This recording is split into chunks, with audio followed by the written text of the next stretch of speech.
right, we're back. Yeah. Episode 8. Yes. Sorry, you just told me. I know. I forgot. Okay. Every week. Okay, season 2, episode 8. We're here with Tyler Wren from REV Pickleball. Thank you for joining us. Excited to have you here and learn about you. Yeah. Okay, we'll just get into our highs and lows. Rob. Yeah. You know the drill. So a high would be I got elected my HOA board. So now I'm a board member. I didn't even know you were in an HOA. Yeah, I am. Ugh.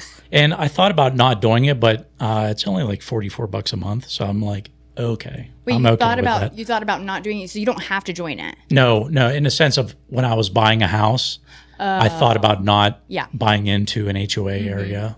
But the location and then only $44 a month. Yeah. I was like, okay, this is fine. Historically, though, has it always only been $44 a month? No, I think it's raised in the last like 10 years. Oh. But the HOA that now that I'm a part of and a board member of, they don't want to increase it ever, like unless it's dire necessary to increase. But yeah. So jealous.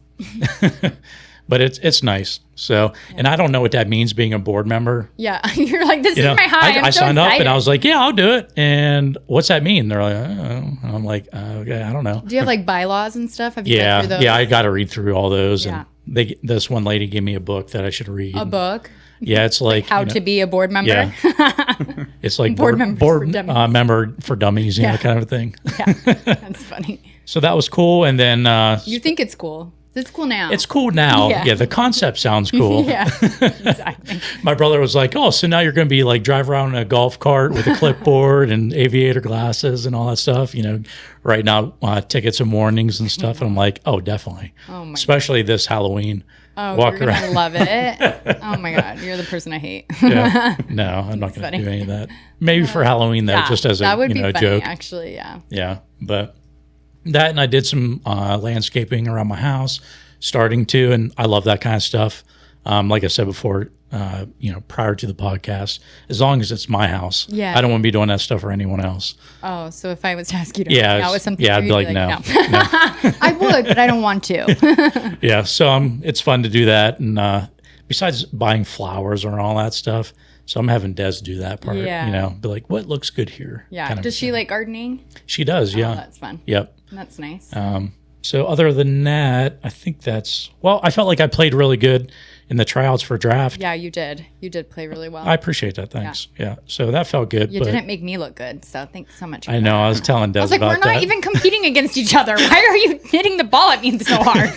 Make me look good. What are we doing? I know. So funny. I figured that would come up. You know it's going to come up. No, you played really well. I appreciate that. Yeah, I did not.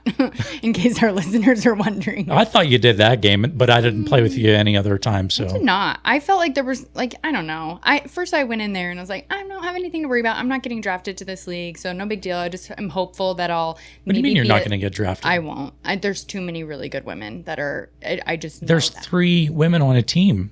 How is that possible that you won't get drafted? Seen the women that are tried out. Just in our little group, though. Well, maybe they were on the more. I don't know. They were even in our little group. There was a lot of really good ones. I just am hopeful that I'll at least get to sub. That's my that's what I was going into. I was like, dude, if I get called for sub, that's and awesome. Just get the experience at that level, I would be really excited about that. But and then it's funny because that was when I just thought they were just going to draft 2, and then we get there and it was 3, and I was like, well, maybe there would be like a little baby chance. Like maybe I'll be the personality hire. They're like, it's like the last person, and they're like, oh, I don't know who to hire, and they're like, Destiny's funny. Sometimes she makes sure our uniforms are. She'll make me a little point. Sourdough. Yeah, she'll want to wear matching outfits. Yeah, they're gonna be like, oh, never mind, actually. So, yeah, I don't know, but yeah, you played really well. So. Thanks. Well, hopefully that doesn't. I don't want to get drafted and then not play well. You know what I mean? Oh, yeah. That happens to me every single time. Which luckily this will be out before any captain can hear it. Yeah, true. But I would say my low is, so I was talking to Des about this the last couple of weeks, and I go off and on. I think I am really missing meaningful connection.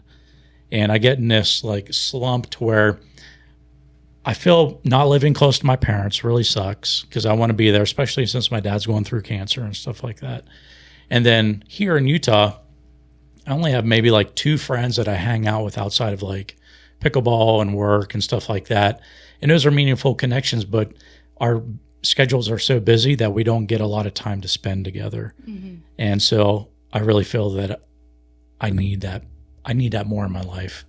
But I just really need to kick myself to be the person that steps up and actually initiates and engages in that. It's hard. We've talked about that several times. It's hard to do that as an adult. Like, you want to be my friend? Yeah. You know, it is hard. But that's why that's one of the pillars that I try to do every day is connection. Mm-hmm. And so that it's hard. And some days I'm like laying down and like, you know, I'm going to bed and I'm like, well, did I do all my little pillars for the day? And I'm like, oh, I didn't do that one. Well, it's just not enough to text each other. Like I text my buddies, you know, throughout the week. Yeah. But I want that face-to-face. Right. You know, social human interaction. Well, and I think we get that a lot at pickleball, but that's what's supplementing it right now. Because if I didn't have that, then I'd be going stir crazy. Yeah. So I am getting that through pickleball, but I want it more like I want more genuine because as Des says, I'm more of a business type of person. So I'm there at pickleball. Well, I can talk with people and, you know, make those connections, but I'm there to do something, right? Right. But that's what I was just going to say is I think that's like, you know, the whole point of like our podcast is bringing community and, you know, integrating like mental health with pickleball. Mm-hmm. And so I do feel like even not just you, but even maybe some of our listeners that do feel like you're just coming, you're going to pickleball, you're showing up, you're playing your games and you're going home. It's like, well, let's not forget, like there's people here and you could connect. And it's like, how many people do you play with? You might not remember their name. Rob has a hard time remembering people's names. Oh, I'm the worst. Yeah. Are you? Thanks for calling me sorry, again. No, that's fine. Time. No, you're right. But, well, not even just that, but there's so many times that I've played with people over and over, week to week. Yeah. Like, I don't even know what they do for work. Yeah. Like, I am an asshole. I've asked this person to play in tournaments with me, and I don't know who they are outside of pickleball. And that just seems very disingenuous, I guess. Like, you know, you're building these partnerships with people and you want to play in tournaments and you want to play competitively, you want to travel and do these things, and yet you don't even know their you know, what they do, if they have family, if they have children. And it's like, I don't know, I guess maybe it seems like intrusive initially if you like step onto a court and it's like our first day and I'm like, hey, are you married? Do you have kids? What's your job? What kind of car do you drive? How much is your mortgage? Like, you know what I mean? But I think after time, it's like, hey, I know you do build that friendship and relationship. I've actually said that point blank to people is, hey, we've played a lot together and I feel like a dick because I don't know what you do. I've said that to several people. And so I'm like, tell me what you do. Tell me about yourself. Like, tell me about your family. But it's tough at league because, you know, the downtime in between games is not very much, right? So to almost be able to get that information and stuff, you have to do something outside of pickleball. Right. Or, you know, I don't know. Yeah. Yeah. Well, I was just in Florida and I was talking to my dad about this because he struggles with the same thing. He plays pickleball, and he was telling me and my sister, you know, I go to dinner on Thursdays. There's this group of guys that goes to dinner and gets a drink afterwards. And I was like, oh, that's so good. And like 5 minutes later, he's like, yeah, those guys, like, they just will talk about the waitresses and how they want to take them home. And I was like, yeah, don't go with those guys. Like, pick different guys. Like, he was like telling me, and I'm like, what is it? No, they're like old men and they're talking dirty about these girls. And I'm like, actually, no, I changed my mind. Pick different friends. Go with the ladies. What are they doing? So, yeah. But I think it's hard, like you said, at league, right in between, you're rushed into the next court or, so it's like, oh, I don't know. Yeah. That was my advice, and I guess it sucked. Sorry. I don't think it sucked, but it's just tough, you know. It's tough to manage those things, but so I would say that's one of my downers. But it could be an upper. It could be. Nice. Yeah. That's your homework. Make a friend this week. Make another friend. Yeah, gotcha. Report back. Yeah. Okay. I'll be your friend, Richie. Oh, perfect. Ta-da! Love it. Your homework's done already. Oh, that was easy. Yeah. You're done for the week. There you go. Yeah, it's fun. I've got 3 little girls, and you know, we'll go to the park, and other kids will be playing there, and they just run off, and you know, within 20 minutes, they're like, "Hey, can she come over to our house?" And you know, just like they just make friends so easy at that age. But as an adult, it's much more difficult to break out of your shell and find people that have, you know, same interests and same points in life, and you know, things that are in common and stuff. Right. So totally get that. Yeah. I think, and I wonder if it's because like when you're young, right, you don't know what you don't know yet. So you don't know that other people might like like as adults, like we're worried that we're getting judged. We're worried, that we're not on like the same wavelength. I don't know. It's the same thing as like adults are scared of like spiders and snakes, and we teach children to be afraid of those things. If we didn't have that fear, they wouldn't have that fear, right? And so I guess it would be the same as that. Like, so it's kind of nice. It's so fun to see like kids do that, and then like make friends so easily, and then I don't know what happens along the way. We just stop doing it. Just stops becoming so easy. True. Because even like I went to the restaurant this morning, or I did brunch this morning, afternoon, and I went alone, and I'm sitting at the bar, and I was like, how dare anyone want to talk to me right now? I was like, don't even make eye contact with me. But I'm the friendly person, so usually, but I'm like, no, I'm here to be alone. I'm here, and I don't want to talk to you. But then I put myself in this position where people are like, why is she alone? What's she doing? And I'm like, I don't know. So, I don't know. It's weird. All right, Tyler, tell us your highs and lows. So I went up to Michigan this week to meet with one of my retailers. They're called Meijer, and they have about 300 stores in the Michigan, up in that area there. Okay. And they're kind of like a Walmart or Target, and we've been working with them for about 2 years now. They are selling my REV Pickleball paddles. So had a really good meeting with them. Sales have been amazing. They're really happy with the set there, and we're looking to expand for next year. So that's awesome. Yeah, congratulations. Yeah. That's so cool. Yep. So that was my win for the week. Yeah. I don't have a lot of down. I had a birthday last week, and so that's probably my down. Like your birthday? Yeah. Oh, happy birthday. Yeah. That's a down? Just getting another year older. I just feel like this is my last year of my 30s, so I'm 39 now, so trying to enjoy my last 30s decade. Yeah. And then you have me. And I literally just started a social media 100-day countdown to my 40th birthday. Oh, so nice. we're at 98 days. But I think just celebrate like your decade, right? Like, I don't know. I feel like I love birthdays, but again, it's something my mom taught me to love, right? And so I think I tried to, but I was really nervous turning 29. So I was worried because I was like, this is the last year of my 20s, and then I'm going to be 30. And it's like, but you should be like excited. I feel like every decade it's like been better, right? Like you make more money, you have like you're more, That's you know, true. you're more like established. I don't know. I feel like, I don't know. Wiser. Yeah. Hopefully. Yeah, I just feel like Hopefully. My body's like falling apart right now. So I feel like I'll go run on the treadmill, and I keep having problems with my calf or things like that. So it's just I wake up and my shoulder, I can barely move my shoulder, and it's like, what? I didn't even do anything. I'd slept for 8 hours and now I can't move. So that's the downside, is just getting older and feeling my body start to. Well, it doesn't get easier. Yeah. It's so depressing because like you're healthy, like you're running and I don't know, like I feel the same way. I have had this pain on the side of my leg, and I'm like, what is even there to be painful? It's just like my skin. Like, what's hurting? I don't even know what's happening on the side of my leg. And it's sometimes it's like if I'm laying down, sometimes if I'm playing pickleball, sometimes it's just like sitting. I'm like, is it from sitting? I don't know. So you just like, oh, I slept wrong, or I sneezed and my back went out. That's happened way too many times for me to count, actually. But so I feel you on that. But it's exciting to turn, like, you get to go into a new decade and fresh start. Yes. So, or celebrate your 30s, like your last year in your 30s. I don't know. Yeah. I don't know. I'm trying to do all those things. I'm doing like a 40 things before I turn 40, like 40 new things. Oh, and nice. so I've actually been working on that for a few years, but I still have like a few things to. How many you have left? I think I counted 39. I know, I'm like, I've done one thing. I can't just stop there because I have zero chill. So what I like to do is I'm like, I need to do 40 new things that I've never done before. But in that, I'm going to do 40 new restaurants in Utah, 40 new restaurants outside of Utah. Those were the first 2 that I finished, actually, the food. 40 new recipes, 40 new books, 40 new audibles, 40 volunteer service projects. I just finished that yesterday. So I just like, I can't like just be like, just do 40 things. Yeah. No, Holy I'm like, crap. I'm going to go above and beyond. So I think like the one I'm really worried about is I have 22 more books to read. I've done like the audibles and things. That one's going to be tough. I'm going to have to actually like sit down and read. I could have just, and then now I've put it out here on a microphone, so I have to do it now. Yep. That's your homework. Yeah. There you go. I did read a book and a half the other day. So I was like, okay, here we are. We're getting going. But I have like, I think 13 dates to take myself on.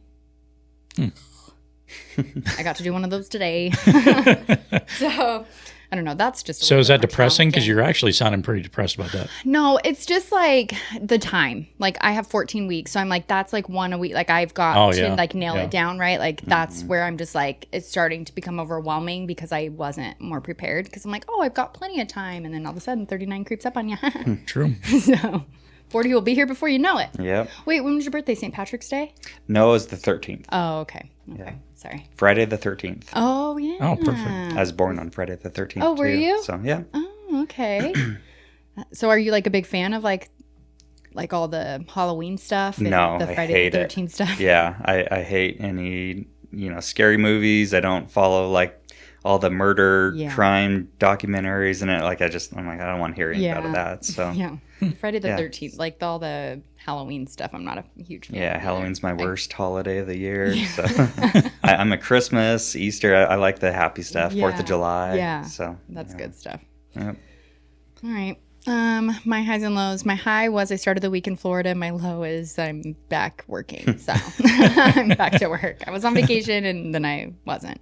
So I went back to work. I chose to go back to work on a Friday, which is so stupid now that I think about it. I was like, oh, this is going to be smart because I'll get through all my emails. I'll be able to catch up and then I'll start Monday fresh. And then I got there and I was like, why did I choose to do this? Like banging my head up against the desk. I was like, this doesn't sound fun. But yeah, so kind of simple. Highs and lows. Yeah. Yeah. Nothing. Yeah. That's it. Cool. That's crazy. Yeah. Yeah. I mean, normally it's a little bit longer. Yeah. But I've like cut into all of your guys' stuff. So there's this thing. Do you guys ever get annoyed with yourself? Like, do you ever do something and you're like, God, I'm so annoying? I listen to our podcast. No, you never. No, I would never be annoyed with myself. Okay, Mr. Perfect. I often am annoyed with myself. Like in the middle of asking you about the HOA, like you're just trying to, like, this is an example, okay? Mm-hmm. You mentioned your highs, and I was like, oh, I must interject and ask you about like, to me, I'm like, oh, it's a conversation. But if I overthink it, I'm like, can't you just shut the fuck up, Destiny? Oh. Like, just stop talking. That's not surprising, though, because you hyper focus on photos of yourself, Sorry, what? No, you don't? Wait, what? What are you talking about? What are you bringing When you up? look at photos of yourself, you'll like zoom in. Oh, I thought you were like, and be like, oh, why specifically? I was like, why is my knee bent that way? That kind of stuff. Yeah. So you hyper focus on yourself. Yeah, that's when you true. Probably shouldn't. Yeah, that's true. Because like even I was watching back our podcast from last week and trying to like do some clips for social media or whatever, and I was like, why do I have to just stop? Just stop. I just get annoyed with myself sometimes. So then I was like, when it gets to me, my highs and lows are gonna be very simple. Yeah. And then we'll talk about this for another. I don't know. Back to me, guys. Yeah. Anyways, so yeah. Okay, let's get into knowing who you are, Tyler. Tell us about yourself. Like, where'd you grow up? When did you start playing pickleball? Like, tell us all the things. Like, give us a little biography. Ooh, all the things? Well, maybe not all the things, but a lot of the things. We would like to know the things, the stuff and things. Yeah. Okay. So I was born up in Montana. Oh, okay. Lived up there for, I don't know, I think we were maybe 7 or 8 when I moved. I moved to California for like a year. And then to Ogden. Okay. And so went through, most of schooling in Ogden.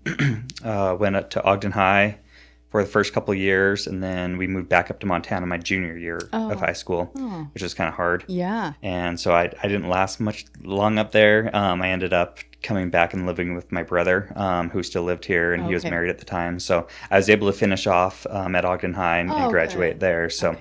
It was tough trying to. That's hard to leave your friends at junior year. For sure. And make new friends. Yeah. We were just talking about that, but it's hard in high school. Yeah. Mm-hmm.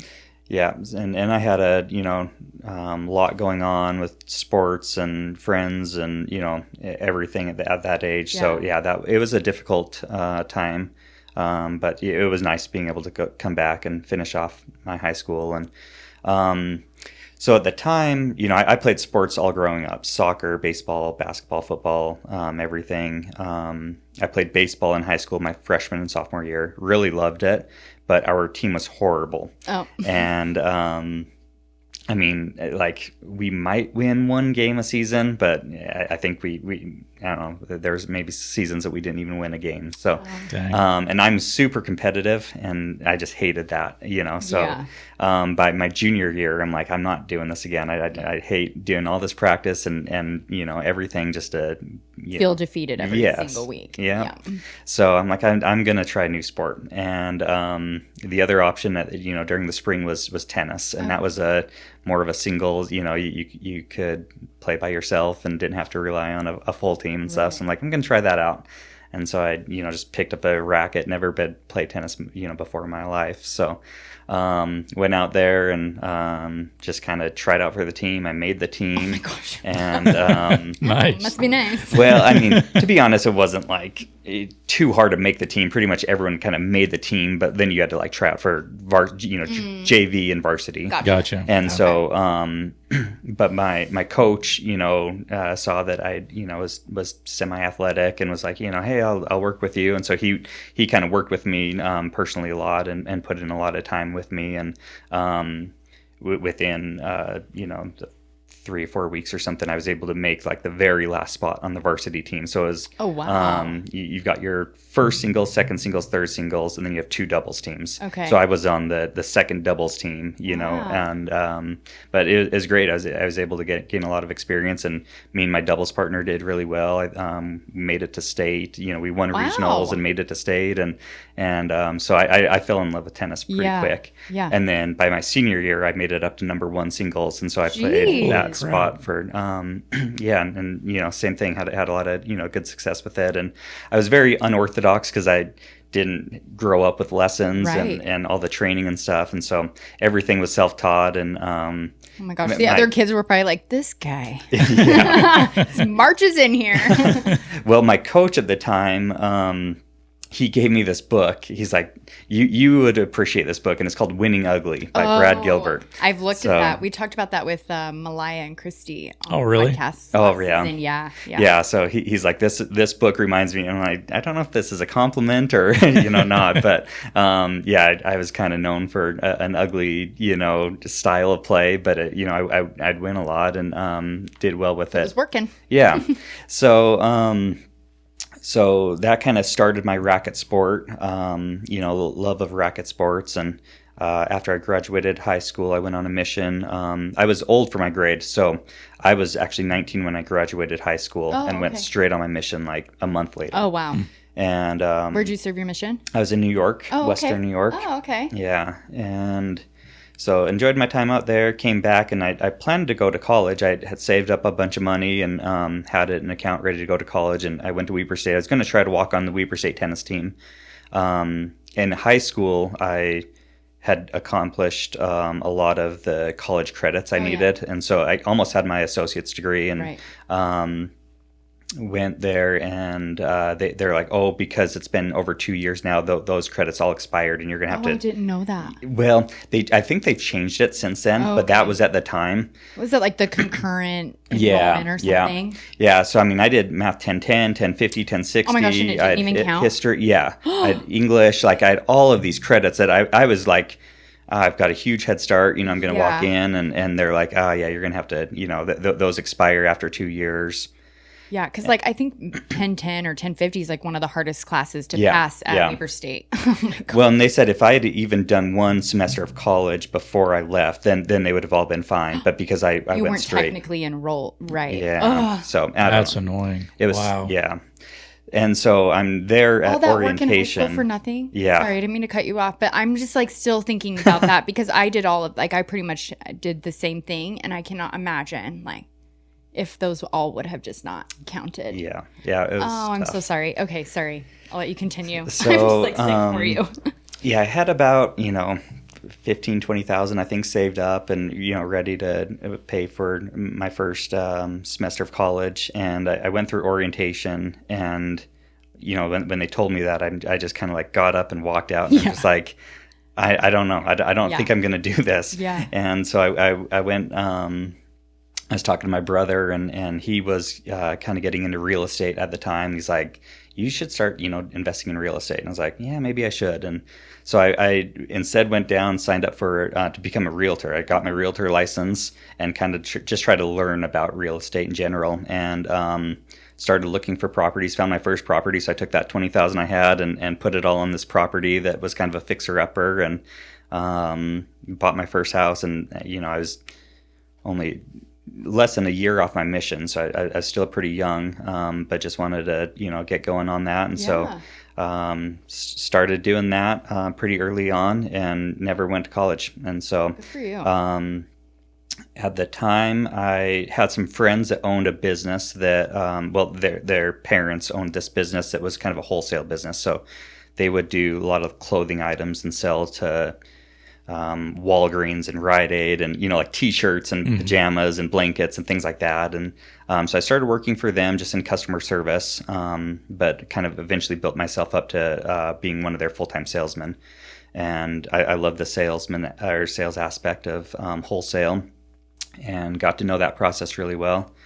And then it was right around that time that so I was still playing tennis. I was playing in tennis leagues. Yeah. Oh, okay. Yeah, so I played just in city leagues with friends and things like that, and we were on a team. And I was at a park in Mount Ogden at Ogden, and playing tennis up there, and I saw these courts being built next to us. I'm like, oh, they're building some more tennis courts, but I noticed that they were smaller. Yeah. And so I was kind of seeing the construction going up on them, and then one day I went there and they were all painted, and like, these are like mini tennis. That's kind of weird. So this is 2011. Okay. So around 2011.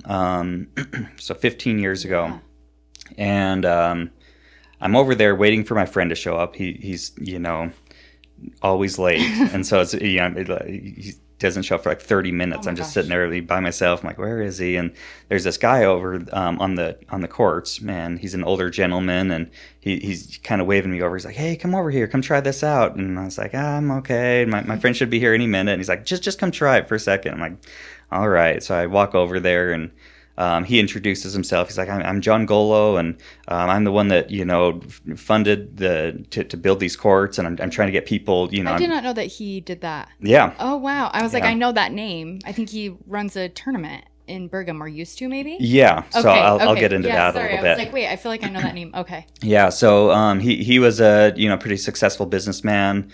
He owned like all the Burger Kings in Utah or something, and sold them all, and made millions and millions of dollars. And I believe he had a heart attack or had some type of health issue, and wanted to get active and lose weight and stuff. And he found pickleball and just fell in love with the sport. And so then he went to Ogden City, and was like, hey, we need to build these pickleball courts in there in Ogden. And Ogden wouldn't give him the funding for him.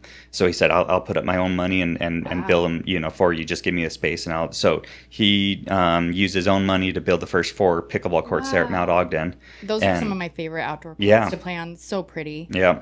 So like the day that they were built, he was over there just trying to get, people to saw me and told me to come over there. And so I was kind of hitting with him, and I was like, yeah, it's it's kind of fun, and thanks for letting me try it. And walk back over. Walk was back that over honestly like your first thoughts?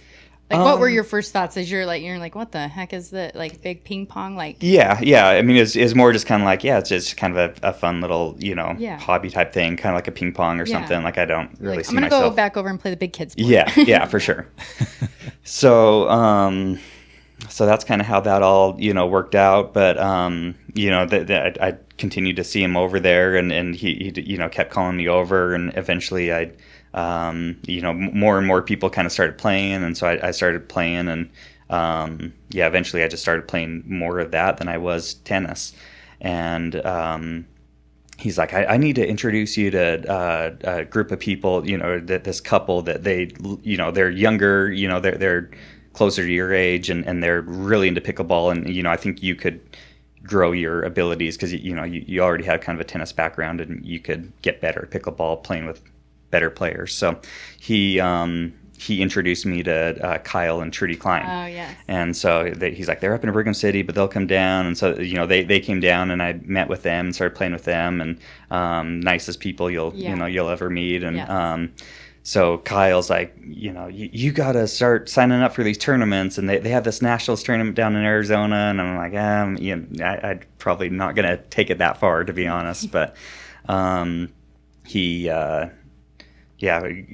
of helped me start training a little bit better and playing the game, more strategically and more seriously and things like that, and then shortly after that, I was there playing there one day, and one of my friends came up to me and they said, "Hey, this guy wants to challenge you in singles." And I looked over at him, and he's probably pushing 50, and I'm like, I'm not really, I don't want to play this guy. And they're like, "Oh, he's used to be a really good racquetball player, and he wants to get really into pickleball, and you're kind of the best pickleball player here, and he wants to try to challenge you." I'm like, "All right." So we went and started playing, and he was actually way better than I expected, and we had a pretty close game, and at the end he just came up to me, he's like, "Dude, I'd love to play with you more." He's like, let's start training and drilling and stuff, and I was like, "Oh, okay." So and he ended up being Larry Moon, who's now a Hall of Famer, that kind of the legend of Northern Utah. And so we started training together. I mean, he called me like a couple times a week, and let's go over there and drill and train. He liked to make up these little mini games to kind of drill things and work on our dinks better and third shots and things like that. So then he talked me into, he's like, let's do this nationals thing this fall. So we went down there and went to play nationals together, and we both signed up for kind of singles in our respective events, and I was able to win the gold in the 5-0 singles, and he won his division. Wow. And then we played together in men's doubles and went really well, beat some top teams out and stuff. And so then I kind of got the bug, then I'm like, oh, this is, fun. I mean, I think we won like $500 or something for, winning singles. It was like, oh, fun, that paid for the trip, a lot of the trip. And so... Yeah, I got the bug. First really big tournament, you take gold in 5-0. Yeah. You're like, this is a breeze, actually. Yeah, no, so, I mean, the just level wasn't where it's at, obviously, today. But, I remember I think it was the first round, someone's like, oh, you've got you have to play the number 1 seed, and he's going to, just kind of cream you because he's so good. And his name was Steve Wong. He's actually the one that started Onyx. So he created Onyx Pickleball. And, so I had to play him first round, and he beat me the first game, and then I beat him the second game, and then we had a, really rough, tight third game, and I beat him. And he just was like demoralized because he was expecting to win this tournament, and then he loses first round, and he's like, "Who are you?" Yeah. So all these people are coming there, like, you're the one that beat Steve, and I don't know, it's just funny, looking back on those times, but so got onto it pretty early on, in its beginning stages. And played a lot of those, 3, 4, or 5 years or so. Can I pause you there? Can we go back to Larry Moon? Because I feel like such an idiot. And you said, oh, he's like, a Hall of Famer. Like, I don't, and I think I put that in like the text to you earlier this week, was that I'm one of those people that I don't really know a lot about the pro stuff before PPA became, because that's kind of about the same time I started pickleball. And I'd imagine a lot of our listeners are in the same boat. And so could you kind of go back when Larry challenged you, was he already kind of big? And you didn't know that? Oh, okay. No, so he had kind of gotten there later. Yeah. So Larry had a really strong background in tennis and racquetball. Okay. And, was just always kind of at the gym and just super athletic guy. And he discovered pickleball, and he's just like, oh, it's something new. I want to play it. And he, at the time when he came and challenged me, he was just starting with pickleball. And so was I. Yeah. Okay. I was thinking maybe he was like already established. He saw something in you. And obviously he still did, but I wondered if it was something like that. Okay. Because that would have been kind of a huge honor at that point too, right? Yeah. Like, it's like, oh, okay. And he's like, oh, trust me, you need to go to Arizona and beat this Steve Wong guy's. Yeah. No, he had no idea what pickleball is about, neither did I. We were learning it together. Oh, that's awesome. And fun. Yeah. So yeah, I mean, so Larry ended up, he was, if he wasn't 50 yet, I mean, he's probably late 40s at that time. Okay. And so shortly after he turned 50, and so then he kind of moved to the senior bracket. So back then you had the pros were 19 to 49, and then you had the senior division went from 50 up. Oh, okay. And so when he went to when he became 50, he went to the senior division. Is that what it is now still? I think once you're 50, you can play senior pro? Yeah. Like the senior pro tour. Whatever, yeah. I think. Yeah. Okay. Yeah. And I mean, PPA doesn't really have, much senior stuff. They kind of like split up senior pro tours, like their own little division. Is the MPO? That's different. That's kind of like the they, MLP of seniors. But for the seniors, yeah. Okay. But then there's also like a senior pro tour because they linked in with National Pickleball that I used to. Oh, okay. So they have like their own, but yeah. Yeah. So I just remember I was like, "Are you playing senior?" And it would be like, he's like, "Well, I turned 50 this year." And I know Mike follows that a lot. Oh, sleeves. Yeah. Okay. Yeah. So when Larry turned 50, he hooked up with Tyler Sheffield, who's down in Lehigh or somewhere down there, and they kind of cleaned up on men's doubles for the senior pro level. So that's where his Hall of Fame status kind of came from, is that they just kind of owned all the senior league, and Scott Moore eventually came in, and they'd have lots of good battles against them and stuff. But that's cool. So yeah. We're going way back before, a lot of these names that you might not even know. So, I mean, John Golo's in the Hall of Fame now, too, for, his contributions with that. And, hopefully Kyle Klein is at, one point. And so, yeah. We talked about this last week, but Kyle Klein is the one that puts on the Memorial Day tournament in Brigham City. And you can still sign up, guys. I signed up this week. So you can play. I think this year he changed it to 4. Everybody plays at least 4 matches. So if you're not signed up, sign up and support them. He runs like the best tournament ever. I love that. Yeah. And I mean, it's always crappy weather aside from last year. We had like beautiful weather the whole time, but he will like make every effort to make sure every division is able to play and make up their time. So anyways, I just kind of wanted to split in and do that. Best tournament director there is. Seriously, he's so great. I've played in that tournament every year since the very beginning. I think it was 2011 or 12. Oh, okay. So it was right around that time when I started playing pickleball. I think that might have been the first tournament that I signed up for. That's so awesome. And I've been there every year since. So this will be my 6th year. Okay. Playing, yeah. So it's just such a good tournament, and then it's just it's fun. I was telling you that last week. I got to sign up. Yeah, you do. Yeah. You do. Yeah, me and Adrian are going to play together. Fun. Yeah, that'd be great. Yeah. Yeah. So, and speaking of that, John kind of linked up with, John started the Tournament of Champions, and I think that was 2013, 2014-ish. So that was like the first like big like money tournament. Right. He's like, I'm going to put $50,000 of prize money in there, and try to attract all the pros. And so the first year or two, it was at Mount Ogden, where on his courts. Oh yeah, that makes sense. Yeah, and then there was kind of some falling out with him and the mayor at the time or something, and so he ended up saying, "Hey Kyle, let's go up to Brigham and do it up in Brigham City instead." So he worked with Kyle, and they moved it up to Brigham City, I believe in 2015 was the first year up there. 2015, do you remember how many courts Brigham had at that time? Because now they're sitting at like what, 22, 24? Yeah. Something like that? I want to say it was 8. Oh, okay. Yeah. But maybe it was more. I'm trying to remember the details on that now. So back then, when you have this Tournament of Champions with all that money, I imagine there was a lot of people traveling for that. Yeah. So then if you only have 8 courts, was it like a week-long tournament and you're kind of breaking up brackets, or? No, it's still just like a weekend? You had it was like a Thursday, Friday, Saturday thing. Right. So Thursday was men's doubles and women's doubles, and so you had so the men's doubles bracket would start at 8 a.m. and we wouldn't end till 8 p.m. or something. Right. So it's like a 12-hour long. Waiting, for your opponents. Or a court, right? Well, and I mean, if you have 30 or 40 teams or whatever, and it was a double loss elimination tournament, and so you just played all day long. Right. Yeah. Right.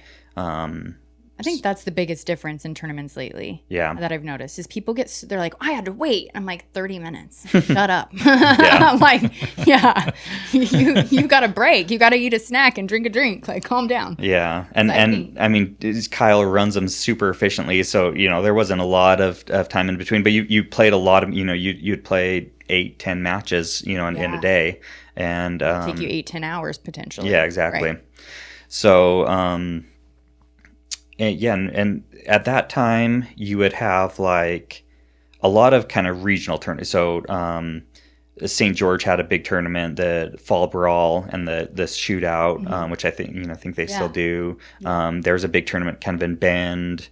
I'm trying to think, because nationals obviously. So you'd kind of go to your local area, but there were maybe 3 or 4 kind of big tournaments a year that would market it as that they put up prize money, and so all the top players would go to Bend, Oregon, and play in this tournament up there that they hosted, or the Fall Brawl was always a big tournament. Right. All the top players in the country would go to the Fall Brawl, and that was kind of a big deal.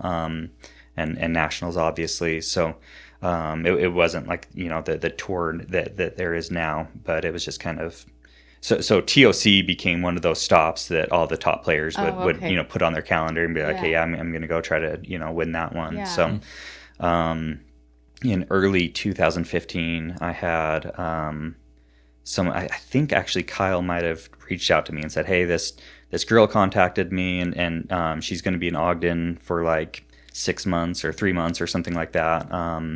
And she wants to play pickleball while she's there. And she just came from college tennis, and I was like, oh, okay, yeah, I'll go meet with her. And so we met up and played, just in like a church, gym floor. And, I could tell she, had a lot of really good skills, and I was like, yeah, let's, try to train together. So we played a lot while she was, in town for the few months. And then you fell in love and got married?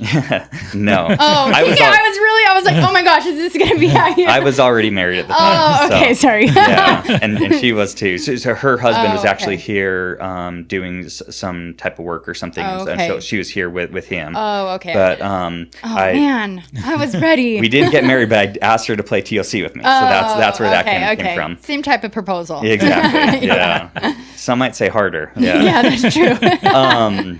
So her name is Christine McGrath, okay. And I was like, hey, there's this TOC tournament, and they're putting a lot of money on it. Would you want to play with me? And she's like, yeah, let's do it. So we signed up, and then and she was actually, I can't remember. Yeah, she must have been pregnant at the time, and she's like, I'm going to have my baby like a month or a couple months, but before that. So we trained. She was like super pregnant. We were training. She had her baby, and then we played this tournament like 2 months later. But she's just an incredible player, and we ended up winning the Tournament of Champions together. Oh wow! Just right out of her maternity leave. Yeah. Oh my gosh! How amazing! Yeah.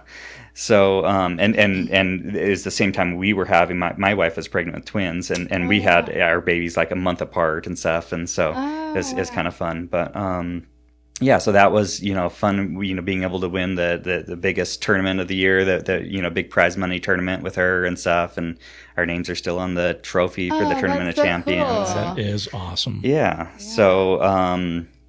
So that was kind of a highlight of 2015, 2016. I went to the U.S. Open, and I won with my men's partner at the time. His name is Oliver Strecker. He's from Germany. So he was here playing tennis, and he's since moved back to Germany. But I think he's still involved in pickleball as well. Wow. And so we were able to do that. And then I think it was later that year that...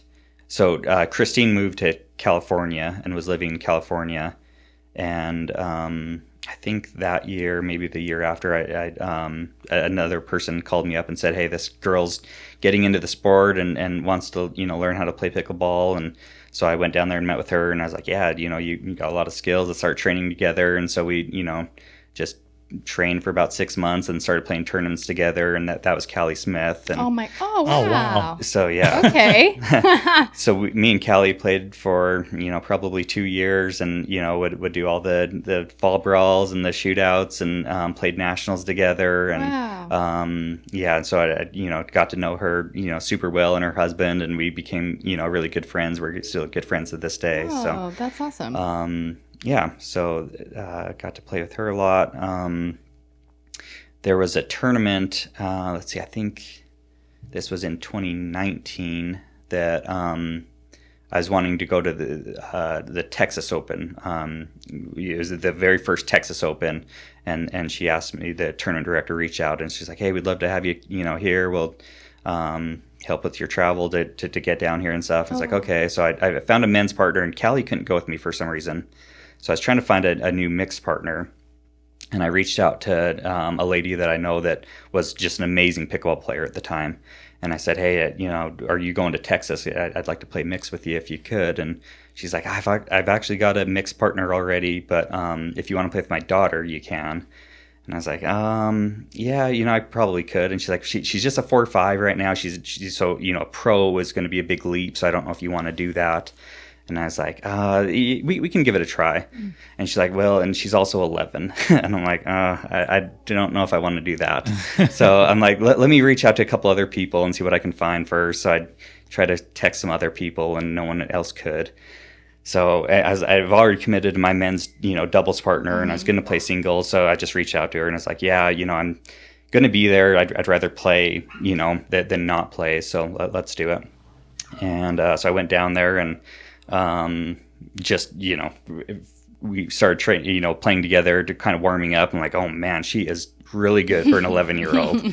So we went through and beat a lot of good teams. I think we were one game off from the bronze match, and that ended up being Anna Leigh Waters. Oh my God. Yeah, I knew. I mean, as soon as you said my daughter, I was like, okay, look at how you just name drop. I love it. Little lead ups. So that's so cool. So I was just like, hey, anytime you want to play. And she's like, yeah, I mean, I want to start playing pro. And we played really good together. And I was always very aggressive style playing for pickleball. So it probably worked a lot better for mixed doubles game. And she had super fast hands already, and just, great counters. And she's like, I love your style of game. So let's start playing more together. So we signed up for nationals and TOC, and played several tournaments together. And that's so neat. Yeah. So I got to know her mom and dad really well, and just love the Waters family. So I was just texting her actually earlier today. So I'll try to keep in touch with her. And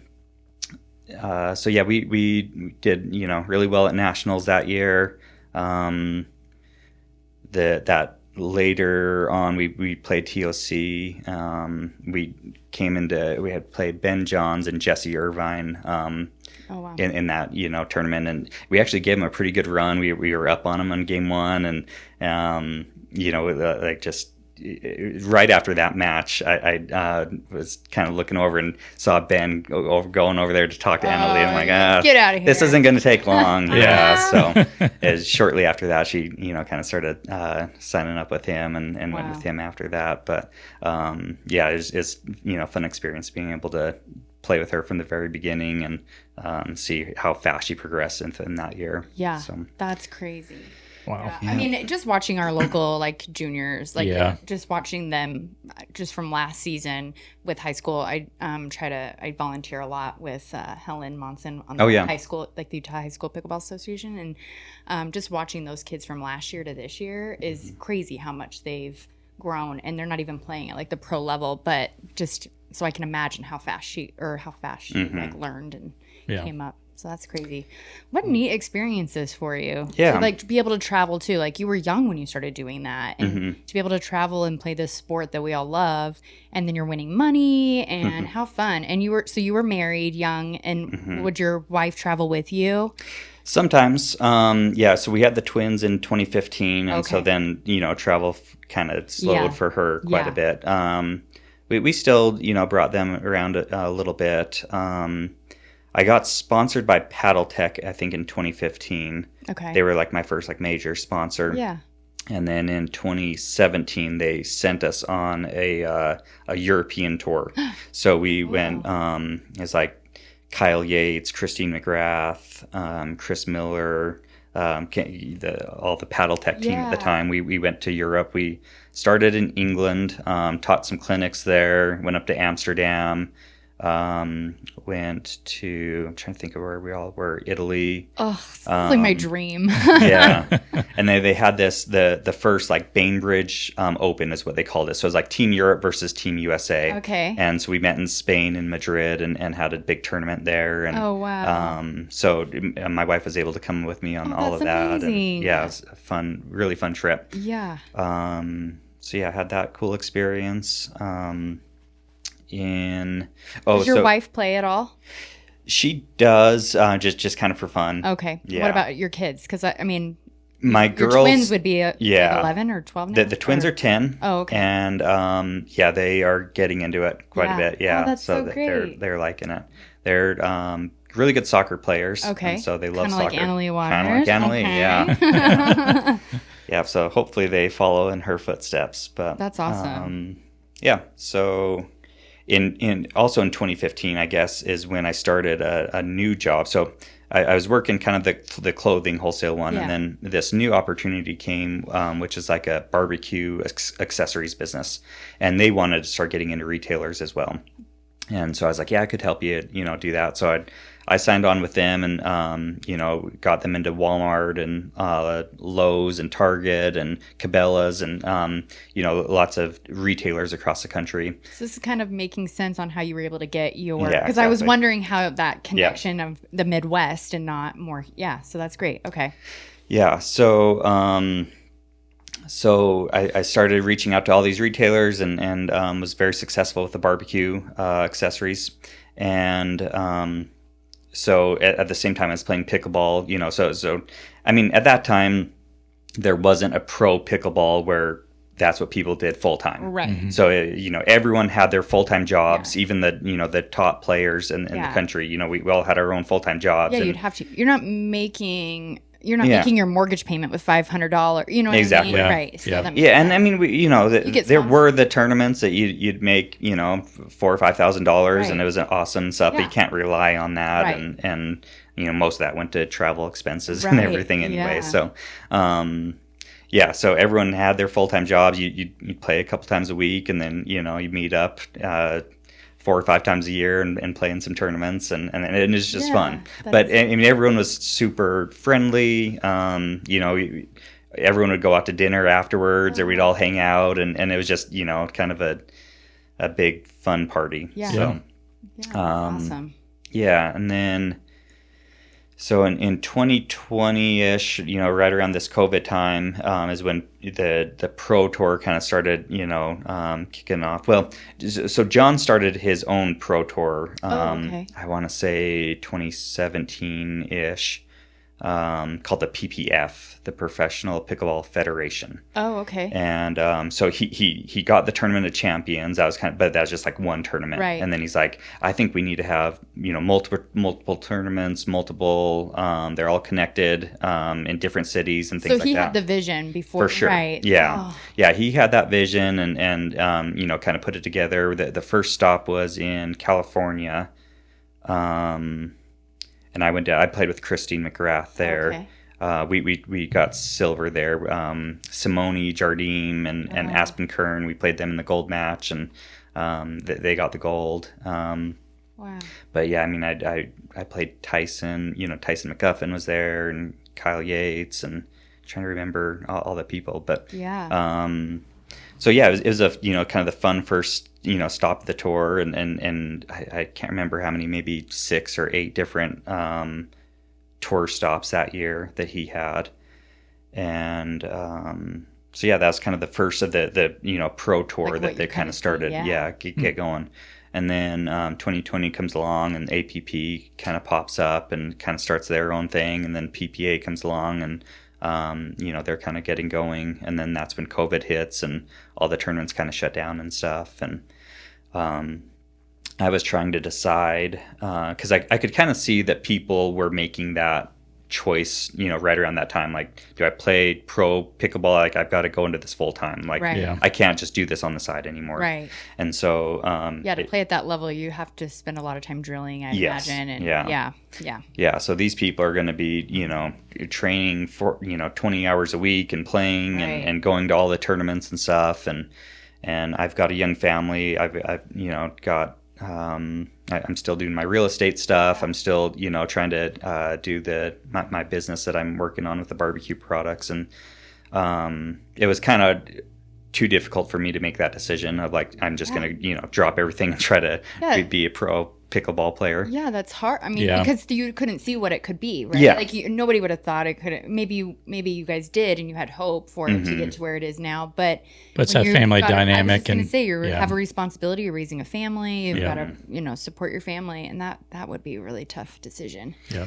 Yeah. So I was trying to decide like how am I going to stay involved because I love pickleball, but I also want a way to provide and everything. And I was getting ready for a meeting with Walmart to meet with the barbecue buyer, and I was kind of walking their store and looking at all their barbecue products, and I just had this thought. I was like, I wonder what their pickleball section's like. So I walked over there, and they had like 2 or 3 paddles, and one was this Franklin paddle, and I picked it up off the shelf, and it was like 17 ounces. I'm like, this is like heavier than a wood paddle. Yeah. It's this big clunky titanium. I'm just like, what is this thing? And so I reached out to the sporting goods buyer, and I just sent him an email and was like, hey, my name's Tyler. I play pickleball professionally, and I work with your stores already in the barbecue category. And I think your pickleball set could use some help, and just wondering if you'd like to meet while I'm out there, because I'm going to be in Arkansas in a couple weeks. And he wrote back and he's like, yeah, stop on by, let's chat. So went and met with my, had my meeting with my barbecue buyer, and then went over and met with him, and just kind of told him about my history with the sport and what I've been doing. And I was like, your pickleball set needs some work. And he's like, I don't know anything about pickleball, to be honest. He's like, tell me what I need to bring in here. And so I gave him some suggestions. And he's like, do you have a paddle for me? Like something, that I could put in? And I was like, I mean, have enough history that I could make one. And he's like, well, yeah, let's do it. You create something for me and let's give it a try. So I went and just, reached out to some of my manufacturers that I work with in Asia, and started putting together some prototypes, and came up with some options for him the next year, and showed them to him. And he's like, yeah, let's give it a try. So we put it in 50 stores, and went really well. And he's like, sales were great. This was one of our top selling paddles. Wow. So, I'll give you 300 stores next year, and, give me another paddle. I'm like, okay. So I created a second paddle for him, and we went into 300 stores, and then he's like, let's expand next year. And so, went to 600 stores, and, now we're in 1,400 stores. Wow. And we have about 4 paddles and, a couple amazing. Accessories. And congratulations. Yeah. That's amazing. So how long did it, I mean, you said the first one was almost a year before, like from like idea and creation to on the shelf, right? Mm-hmm. Is that typical for any new one? I know before we started recording, you mentioned something about you like to play with your paddle for a while. Mm-hmm. But like what would be from like, what's like the process and how long, like if today you were like, I want to create a brand new paddle today, how long would it take, like manufacturer-wise? You're working with all your people. Yeah, they vary a little bit. So if I've got, like all foam core paddles are kind of hot right now, mm-hmm. and so I'm just like I want to get on this trend, and so I have 3 different manufacturers that I work with primarily. So I messaged them and said I'd like all full foam core, and here's kind of some of the things I'm looking for with it. And so they'll each send me, 3 or 4 samples. And so I'll have 12 paddles, and I go out and start hitting with them, and, call Callie up, and, mm-hmm. Some of my friends that play professionally. And right. I just have them, I'm like, what do you think of this one? What do you think of this one? And get some feedback on what they like and what they don't like. And so we'll kind of narrow it down to a few paddles that, are the top ones, and I go back to them and say, okay, I like this, but I don't like this. And, it takes me another 3-4 weeks or so to get a new paddle, and then I try that one out. And so once I get one dialed in that I really like and want to pursue, then I start working on the graphics. And so I kind of have this vision of like, this is what I want it to look like. I want it to be a clean, simple look, or I want it to be flashy, or I want it to be fun, so come up with the different designs. I've got an in-house designer that I can, go through back and forth with on perfecting what it's going to look like. So then once we get the design right, we send all those files to my manufacturer, and they get that all created, and then they have to send those in, and then I have to test them and make sure that they pass all the testing requirements. And to be USAPA approved, right? Yeah. Yeah.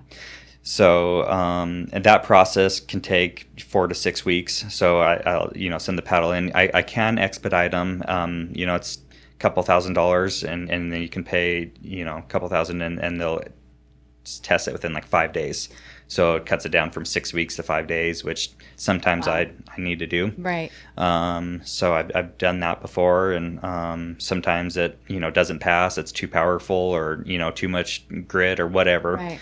And so then I have to kind of redo the process, and have them tone down the power, or tone down whatever it is, and get it into the right specs, and you send it back in, and once I get the approval, then I can place the order and put on shelf. Yeah, then get them in here.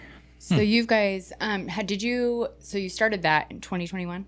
You said? Yeah, it was around 2020-ish, yeah. So did you have any paddles on the shelf that would have been like for beginners that maybe weren't USAPA approved, or did you always go through that process? I always went through USAPA, okay. Yeah. So I told Walmart that. I was like, if you're going to put something on the shelf, it should be approved, because, it would be unfortunate for someone to go in there and buy a paddle just wanting to play, and then they go to a tournament and they say you can't play with it here. Yeah. So, and it's not a huge barrier of entry, to spend a couple $1,000, to get it approved. It's worthwhile if it's going to be sold at Walmart. Right. So, yeah. Yeah. That's crazy. So do you feel like a lot of your, do you have all of your, you said you have 4 out, right? 4? 4 in Walmart. Okay, that's why I was like, when I looked at your website the other day, I thought there were more. So you have 4 of your paddles in Walmart. And do you feel like those, obviously because they're on the shelf and people are walking and they're going to I want to learn how to play pickleball, they're going. That was so smart of you. Because I don't think that the bigger paddle companies were probably doing that initially. They were probably sporting store. I don't know. Yeah. I don't know. I mean, we are a little bit unique business model in that almost all my sales come from wholesale. So, I'm in Walmart, I'm in Meijer, the 300 stores up in Meijer, I'm in 250 stores. There's a BJ's Wholesale. They're kind of like a Sam's Club or Costco of the East. So they have massive stores. So we sell to them. So I've got a lot of retail presence, and that's the bulk of my sales. Right. Where most companies are selling on their website or through Pickleball Central or specific pickleball stores. But you had that experience from so you just had that vision. That's so cool. Yeah, and I had a huge head start because I already had vendor numbers with a lot of these big retail chains anyway, and so someone that is just a pickleball paddle company. If they want to get into Walmart, there's a lot of paperwork and a lot of, you have to have insurances and you have to have software that integrates with, so there's a lot of infrastructure that needs to get set up in order to sell to Walmart. And we already had all that infrastructure in place. So it helped, the transition process, was really smooth. Yeah. That's awesome. That's so cool. Yeah. Wow. Okay. So then you said True Foam, obviously we all know it's pretty trendy. So do you like the True Foam, or would you be incorporating it because it is trendy and it could sell? A little of both. I feel like paddles, there's not one paddle out there that's going to rule all of them. Like paddles are match the individual player. Right. Yeah. So some people love the feel of foam and they play really well with it. Mm-hmm. I know Anna Leigh, like, she doesn't love the full foam paddles. And so, the number one player in the world doesn't like it, but other players might love the foam paddle. And so it just depends on your style of play. Right. I really like the foam paddles, but I also, like the Gen 2 paddle. Right. So, so it's just to be able to, offer something to your customer, right? Like, just have something for everybody. Yeah. I want variety. I want, if someone comes to me, and they're like, what paddle should I have? I'm like, well, here's, 5 really good options. Try each one of them out. And you're going to like one different than I'm going to like, or, someone else will like. So because, like, it doesn't sound like you're in are you in any, like, retail stores locally? Walmart here okay. carries them. Okay. Yeah. So if you go to the Layton Walmart or, you'll see them there. Okay. That's so cool. So do you guys have reps in the area that then can sell your paddle? Like, I know it sounds like you kind of more tailored to like retail, but then because you are a big name in the area and you play with your paddle, and I've seen your paddle, we were mentioning, I saw Britton playing with it yesterday. Yeah. Do you have reps that can like reach the pickleball player, like, because I'm not going to go to Walmart and look for a new paddle, right? Like, I'm going to look at what people are playing with on the court. Yeah. And so I'm just curious, and that's how I got my carbon, was I talked to Britton. So that's, I just wonder, like, do you have reps like that in the area that would? A little bit. We're trying to build that part better. So currently, like, I'm like the only full-time employee of REV, and okay. I do everything. Oh, and your wife must love that. Yeah.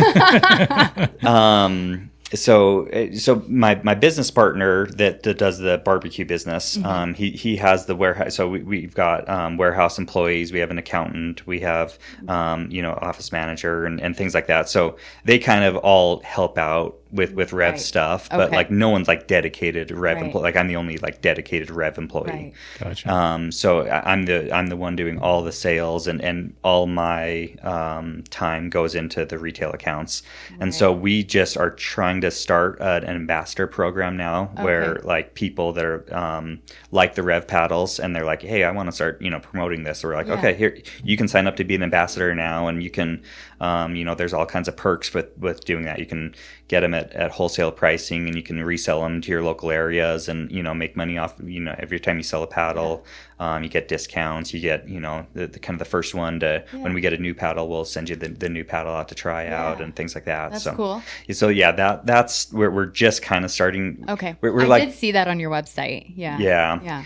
We almost did it the opposite as most other, like most paddle companies. That's how they start out. Right. They start out and they try to find ambassadors to sell their products for them. Where we started out selling to the mass, the top retailers. Yeah. And now we're trying to build. Yeah. You had that in though, and it worked for you guys. Yeah. That's awesome. Yeah. And it helped out a lot because, we're doing, containers full of paddles. We're selling 100,000 paddles.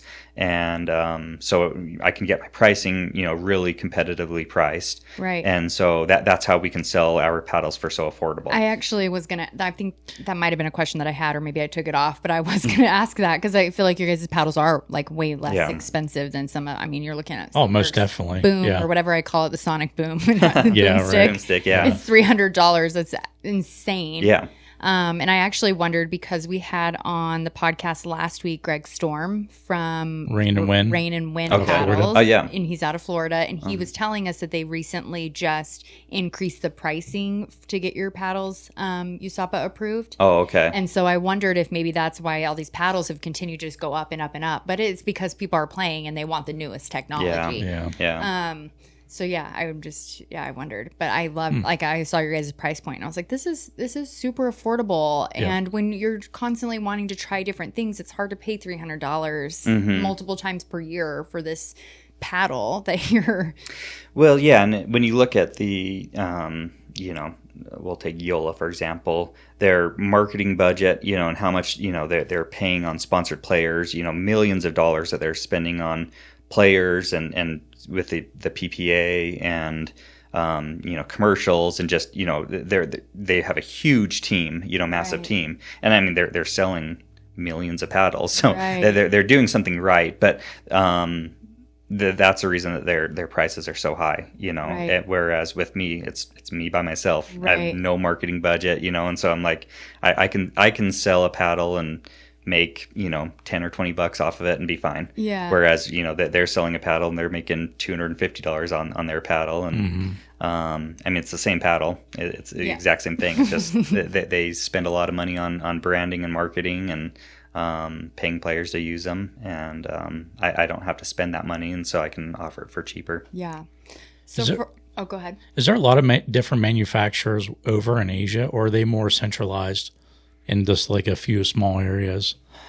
Because I've always kind of wondered that. Are majority of these paddles coming out of like a few different manufacturers, like just a handful, or is there a good amount that you can choose from? I would say that there's probably six to eight factories that produce 80% of the paddles on the market. Wow. Yeah. So, I mean, that's kind of a ballpark estimate that I would throw out there. But, there's a few in particular that produced, like the factories that I use produce most of the big brand names as well. So a lot of them are coming from the same place. Gotcha. Okay. Interesting. Huh. So for someone who's just starting out, which of your paddles would you recommend for them? Yeah, that's a hard question because I would say like what kind of a style are you looking for? Are you starting out like do you have any history of a racket sport? Let's say you or have just no history. Like never I'm kind of thinking of myself, right? Yeah. Like I started out with an Amazon $25 paddle, but I also then was going to courts where I was seeing people pay like all this money for these expensive paddles, and I'm like, I don't even know if I want to like this sport. But I also feel silly that I just paid $20 for an Amazon paddle. Yeah. You know what I mean? So it's like, well, and honestly, that's the cool paddle that I should, Yeah, that's how it was when I started out. So back in 2011. You were painting wood paddles still? Yeah. Oh, wow. That was the first paddle because I was like, I think Mount Ogden Golf Course sold wood paddles and they were like $20. And so I was like, okay, I'll try it out. And that is what so I knew. Funny. But, and then, people would come with these, like Pro Light was like the big paddle at the time. And I think they were like $80. I'm like, I don't know if I want to spend $80 on a paddle, But eventually I succumbed and I bought it, paid the $80 for it. I'm like, oh, okay, yeah. And now we're like, where are the $80 paddles? Exactly, yeah. and that's kind of what I had in mind when I was creating Rev. I'm like, I want, high pro level paddles for under $100 that people can try out. And so usually when someone's like, I've never really played before and I want to just, start out, I guide them to the Aria Pro. It's $99 retail. It's a, Gen 2 paddle has foam on the edges. It's thermoformed, carbon fiber, T7 carbon fiber, really good paddle. And it's $99. Yeah. Walmart sells my regular Aria. So I've got the Aria and the Aria Pro. Okay. Walmart sells the Aria. I think it's $59 at Walmart. Yeah. That one's a 16 millimeter. It's a, Gen 1, just a cold press paddle. So it's very, very basic, but it's also a really great paddle for $59. Yeah. But yeah, the Aria Pro is that's next step, for 99. So between those two is kind of where I point people. That's great. And then what would you say, like, for someone who wants, like, more control in their game that maybe plays at, like, the 4.0 level? Like, which paddle would you recommend of yours? So the Aria Pro has great control. Yeah, sound really like what you were explaining. Sorry, the Aria, I should say. Yeah. The Aria, regular Aria is a 16 millimeter, has a really big sweet spot and really good control. Oh, wow. It doesn't have much power to it, but it's a great, just kind of a control paddle and good one for learning the game.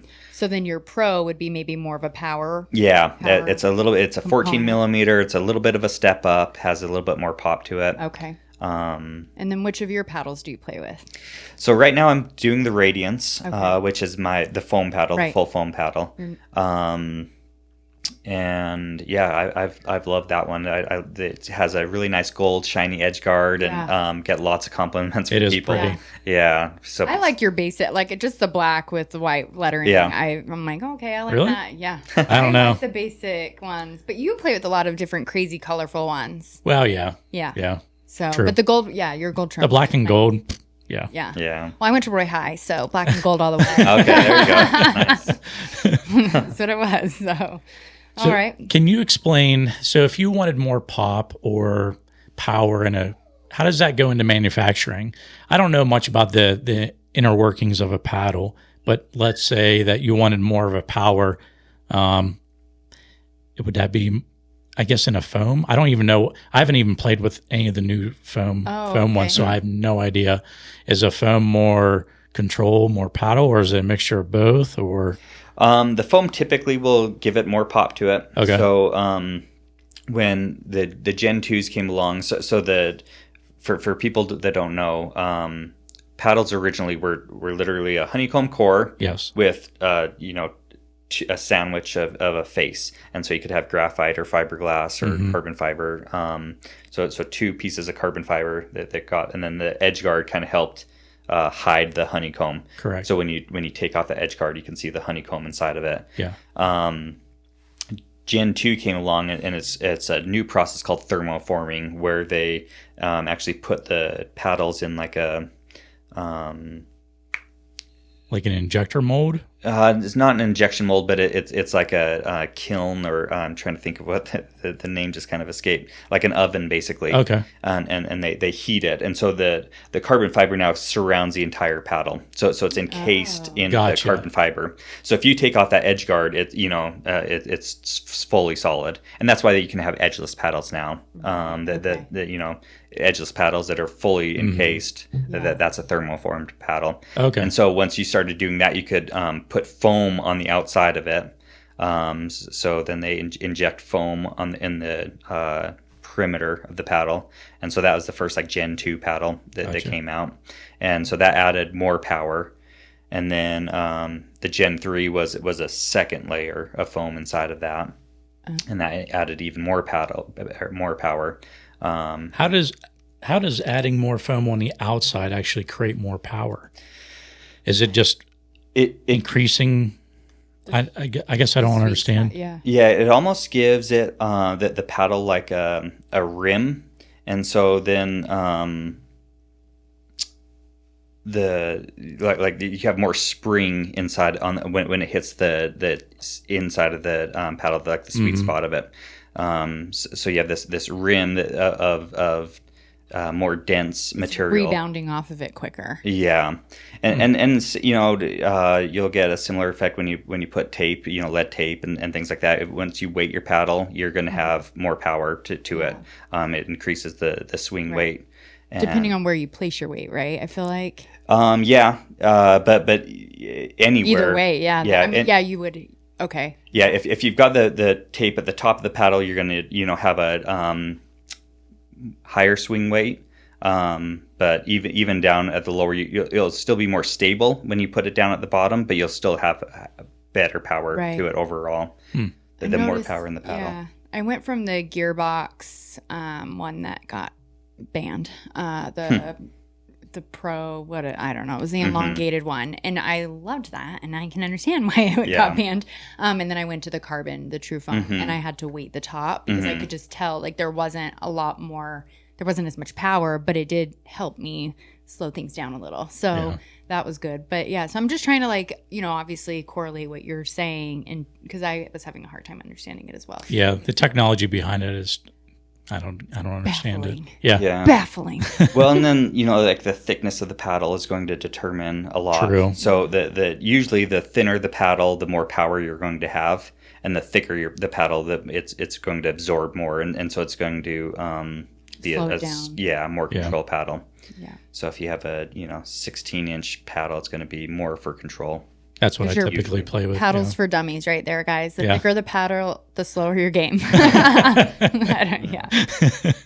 All right. So what do you think, like with adding weight, like do you think there's something that like players are doing with their paddles that could be like harming them or like, affecting their play? Were like, I don't know, maybe like if they add things to it or. Again, I don't know that I would necessarily say that there's a right or wrong. A I guess rule. It's just preference, right? Yeah. As long as it's still within like the guides, right? Because there's some things that you can't add to your paddles that aren't like approved. There's like extensions from your handle or something, isn't that? Weren't people doing something a few years ago with their handles, and then they were going into tournaments, and I remember refs were like, you can't do that. They were like adding things to their handle. I can't remember. The trigger thing? No, I think that's fine. Maybe it was like the picker-upper. Yeah, probably. Yeah, something like that. Yeah, so USAP has guidelines of what constitutes a legal paddle. And so one of those guidelines is the dimensions. So you've got to have 24 inches to work with. So, you can have a 16-inch paddle, but then it has to be 8 inches wide. Yep. Or you can go to 16 and a half and then, 7 and a half. Okay. So yeah, if and most paddles are going to, be that exact dimension. So like a 16 by 8. So then if you added half an inch to the bottom, now you're out of spec. Right. Yeah. Okay. That's why there's typically 3 elongated standard and then wide bodied. Yeah. Yep. Interesting. Except for what birdhouse or bird, they made that weird ergonomic like the weird handle. Mm-hmm. Yeah, it looks like Have you played a with cutting that? board. Oh, it's so weird. Yeah, I haven't played with it either. Yeah. Yeah. Okay, so then let me Anyway. ask. So when you're playing, like when you were playing in pro, like how often were you replacing your paddle? Which might be a lot different now, like with the PPA, like the players and how fast the game is. Yeah. And maybe Well, yeah. they're replacing their paddles way more often than we are. Yes. And they're, playing way more hours. Right. And so, yeah, when I was playing full time, I would imagine I was playing like 10 hours a week, maybe 3 or 4 sessions a week of 2 or 3 hours. Yeah. Whereas now they're, way above that. Right. And so, just hours spent is going to be way more. We also didn't have like any grit back then on the paddles. Right. The paddles were, very basic and smooth. Now that you have grit and it starts to smooth, they're probably yeah. rotating that paddle. Yeah, so out. so now, as soon as your paddle starts to get smooth, you need a new paddle. Right. Where back then you could play, you were playing until the core kind of started, crushing or it didn't sound literally very good. falling apart. Yeah. I mean, I was like part of my sponsored contracts. I think I got 6 paddles a year. Oh, okay. So I could get up to 6 paddles a year, which every other month I could get a new paddle, but Right. I hardly ever use that. Usually I would get them all and hand them out to a friend or give them away or something like that. So I'd probably play with 2 or 3 a year. That's good. Okay. Okay. Yeah. That's not bad. No. I was thinking it'd be like more than that. Yeah. Now I feel okay. I mean, now I switch them out more often. Well, yeah. Just I mean, because- you're making them. Well, and because of the grit thing, Oh, it's yeah. like, Gotcha. yeah, Okay. you want them to last longer, and especially at the pro level.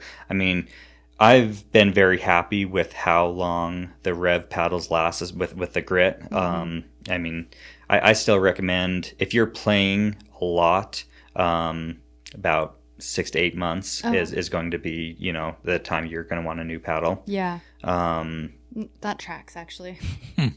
Yeah. With how often I'm like, Yeah. oh, that's pretty.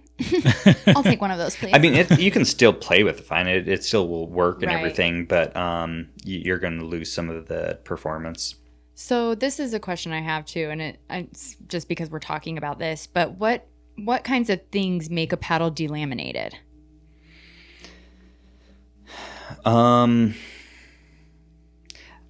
So that term kind of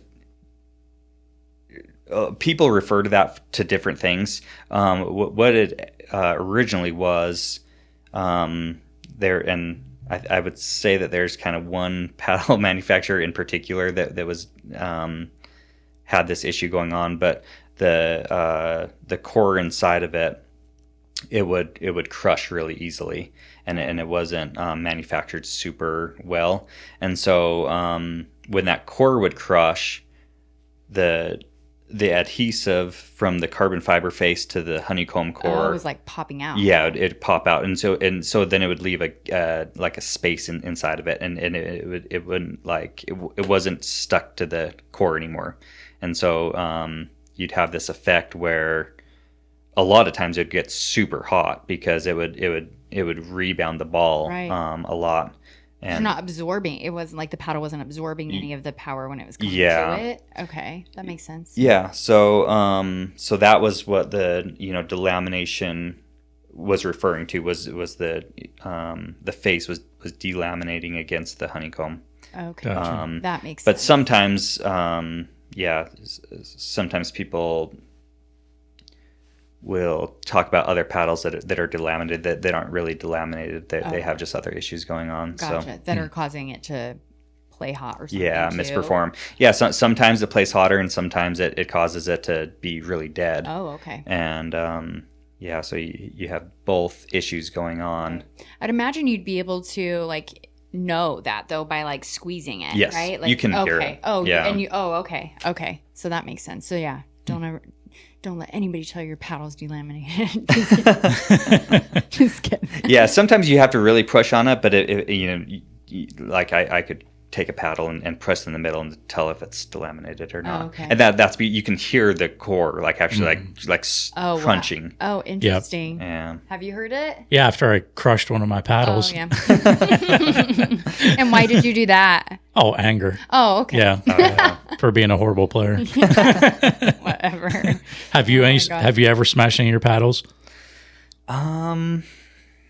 Or a paddle in the past, Yeah, I don't or think I've ever racket? smashed one. I've thrown. You've thrown a paddle. Yeah.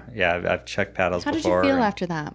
Much better. No, that is not what we are encouraging people. Yeah. Oh my gosh, I always feel so stupid when I do that because I'm like, now I gotta go pick it up. Yeah. In front of all these people. Every time that I think back of, I can't remember the pro player, but she hit herself in the head. Oh my It's gosh. just like, oh my god. I could not imagine. Especially do you on think the paddle TV. was delaminated after that. Yeah. Yeah, that would have hurt too. I saw that clip, and she went out at it. Oh, 3 hits or 2 hits or Yeah, something. yeah. I'll hit the side of my leg or things like that. I've done that sometimes. And, there's a clip. Do you know who Jeff Warnick is? Yes, Does that name I know familiar? that last name. So it's actually the year I was playing with Anna Leigh at Nationals. This was down in Indian Wells in California. And we were playing, and I think we were waiting to get on that court, and Jeff was playing, and he lost a point, and he threw his paddle, and it must have gone over like 6 or 8 courts, and it landed in the middle of a court that they were playing on. Did they kick him out? No, he got a warning. When I worked for National Pickleball, we kicked somebody out for doing that. Oh, really? He threw his paddle over the pavilion and it landed on a court where people were playing, and we're like, sorry. And he was going into the gold medal match, and we were like, sorry, no, you can't do that. Like, you can't act like that. Yeah. I think, you know what, I might be wrong. I think we looked, so we initially did, and he obviously fought it. And so then I think we let them play for gold, but then we did not let him play men's doubles the next day. Gotcha. Mm-hmm. Something like that. Yeah. I can't remember exactly what it was, but it's like, you can't act like that because we didn't want to harm his partner going into gold. I think that's what we tough. did. But it was like, and then he was not apologetic at all. And I'm like, you don't need to be apologetic to me, but what about the players over there? Like, you could have knocked somebody out. Like, you could have done some real damage. Yeah. And so I think we all need to be a little careful about that. Yeah. So interesting. I was gonna ask. So you talked about the winning. Oh my gosh, what was the name of the book? Winning Ugly. Yeah. Did you incorporate a lot of that into pickleball? And how did that go over? Yeah, unintentionally probably incorporated it. Yeah. Yeah. No, I've always had kind of a different style, just like with tennis. I kind of talked about how I've had more of an aggressive play style. So I mean, even from the very beginning, like I wasn't big into dinking and being that I wanted to get points over. I'd dink a couple times and then I'd looking for every opportunity to attack. Right. And that's, you know, when I started playing with Anna Leigh, you know, she's like, I love that style, like that's, you know, how me and my mom play. Yeah, and so she's like, she still loves that style. Yeah, and we, every time I see her, we, you know, talk about that. She's like, you're the one that, you know, got me onto this, aggressive style. And so yeah, it's always been kind of part of my game to, you know, play fast. And I think that's, I've always felt that that's the direction pickleball would go, and I think it's going to continue to go that way. Right. Like it's going to be like you'll have, you know, your drops and dinks and you know, that's going to be part of the game, but it's going to just keep getting faster and faster. Right. And you see a lot more third shot drives and a lot more, you know, attacks and speed ups and things like that. Mm-hmm. So interesting. Yeah, I just wonder, because doesn't that book also talk about a lot of like the shit talking? Probably it's been a long time. Yeah. This I haven't read it. Almost 20 years yeah. since I read that book. So it's been a long. I need to, because I feel like that's kind of a thing, and at least at like like Sunday, like you know, I'm talking crap all the time on the court, but I'm also then immediately I miss a shot, and I'm like, well, that's what I get. That's how it always works. Yeah. And I'll do that like when I'm with my close friends. You know, like right. You get me and Callie on the court, and we're going to be bantering back and forth to each other and making fun of each other and stuff. But I mean, at a tournament, like I'm not, you know, going to be doing that, or you know, against people I don't, you know, super know that well or whatever. Yeah. So that makes sense. Yeah. I have a tendency to flip people off when they get a really good shot on me. And I played in a tournament in Vegas, and I did that to this guy. And then I was like, I'm so sorry. And I was like, I know you do not. And he's like, no, I love it. And I was like, I'm so sorry. He's like, no. I was like, I'm just mad because you got me really good over there. So yeah, it's funny. I'm like, oh, I got to remember that not everybody's just going to like take what I think is really funny. Not very funny, you know? So could you name at least maybe one paddle that's in cycle right now that's really popular, that's overrated?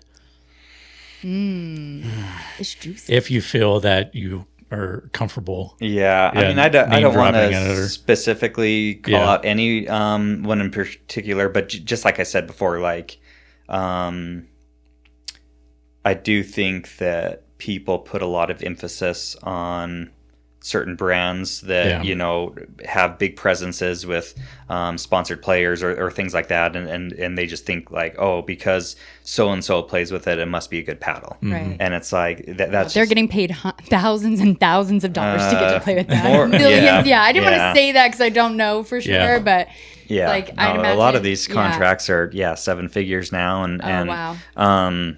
Yeah, like I said, there's nothing, you know, you split any of them open, and a lot of them are, you know, similar components and you know, like same factories and things like that. I mean, I know you can give me any paddle and I can tell you where it's made, you know, so it's like I know where that comes from. I know how it's made, and there's nothing special about it. There's no reason that should be a $300 paddle or $250 paddle. And I mean, if you want to spend your money that way, go for it. That's, you know, if you have that money to throw and you know, or it's a status thing or this and that, then that's fine. But there's so many good options, and not just Rev, that, you know, there's other good options out there now that, you know, you can find a really good paddle for $100, $150.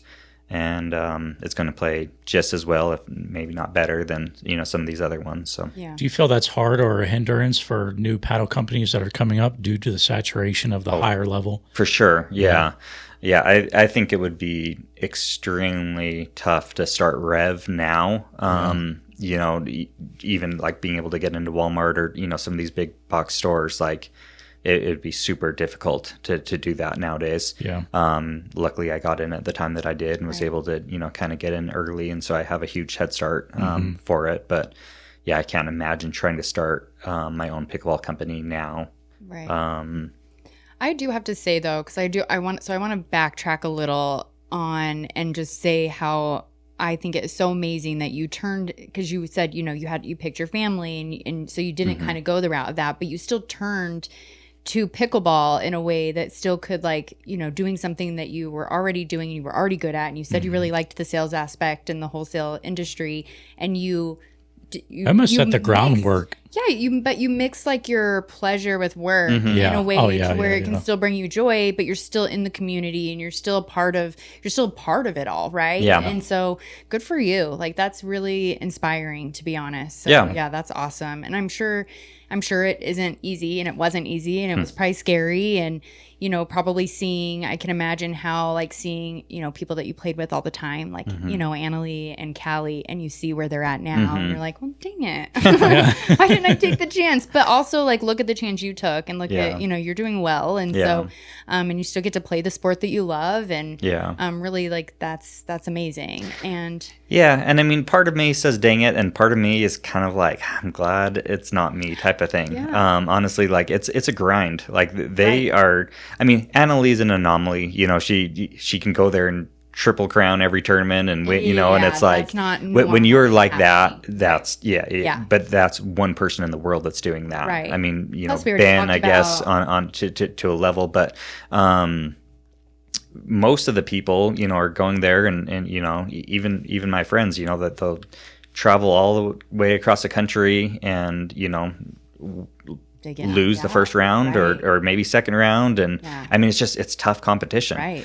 And so it's getting tougher and tougher. Yeah. And it wears on you. I mean, I talk to, my friends every day about, they're like, yeah, it's tough. I like it's, you put on a good face and but I mean, it's a lot of traveling, a lot of time away from family. Has to be a lot of pressure too, because they're sponsored players, and then if they're getting knocked out, it's like, well, crap, are they? You know what I mean? Like then you feel like you have to perform at a certain level consistently, and then you can't have this break. That you do just want to be like, I'm sure Callie or at least like they're young moms, right? And it's like I'm sure that has to take a toll on them mentally in some capacity. It has to. Like birthdays that they've missed or parties or their own children's soccer games, because they're, you know what I mean? And not to say that they're doing anything wrong and there's zero judgment here, but I can imagine, and I'm not even a mom, how hard and daunting that has to be, but they are providing for their families in the same way. And so just, good for them too, right? I guess here's a question, and this is probably something I never even thought about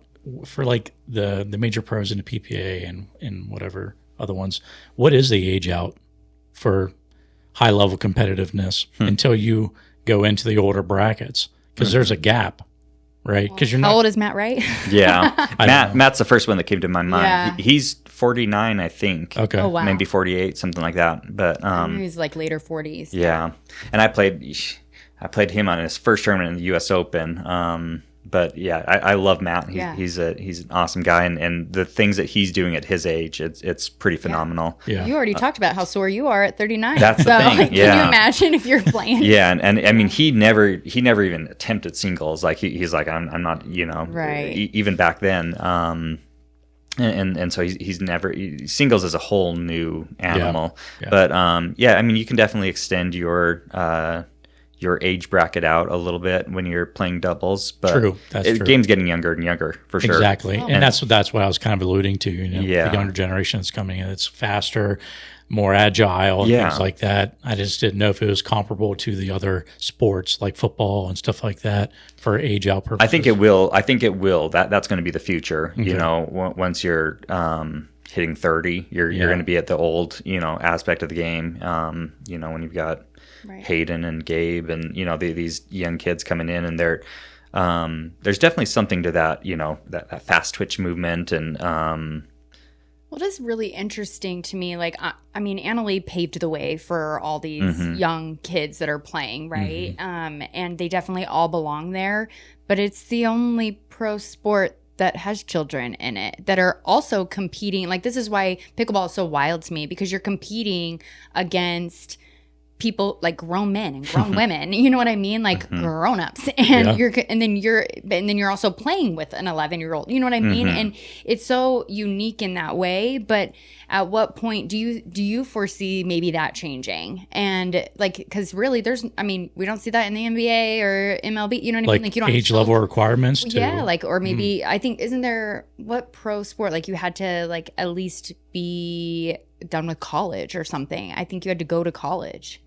At one point they had a requirement, and now I think you come right out of high school. But even MLB, I think, would be probably the one exception I would see, because you see so many of them getting recruited at like young age, like they're already like building them up from like little league. Like, well, and tennis is that way. You know, you see a lot of young tennis players that, you know, are pro. Like Tyra Black and her sister. Started off in tennis at a very young age. And see, that's my bad. That's my ignorance because I haven't followed tennis. Yeah. So that's my bad. But yeah, I just wonder if maybe like the you know, Venus and Serena. I mean, they were like 16 years old when they were dominating. Yeah. So you get a lot of young you know, tennis pro players, phenoms that come out. Right. So but like to have an 18-year-old competing in singles against a 47-year-old, and I know like Matt, like we just talked about that he wasn't playing singles, but that is insane to me. Well, yeah, and that's what I'm saying. Like the sport will eventually just, you know, you're just not going to be able to play singles when you're 30 years old. Right. I mean, Ben's not probably going to be able to be, you know, playing singles much longer. Right. He's at the very tail end of his singles career, I would say. Sad. So. It makes me feel so old. Yeah. Like, I'm not even 40 yet, but I can play in 40 events. Yeah. Because you are the age, right, at the beginning of the year. Yeah. Ugh.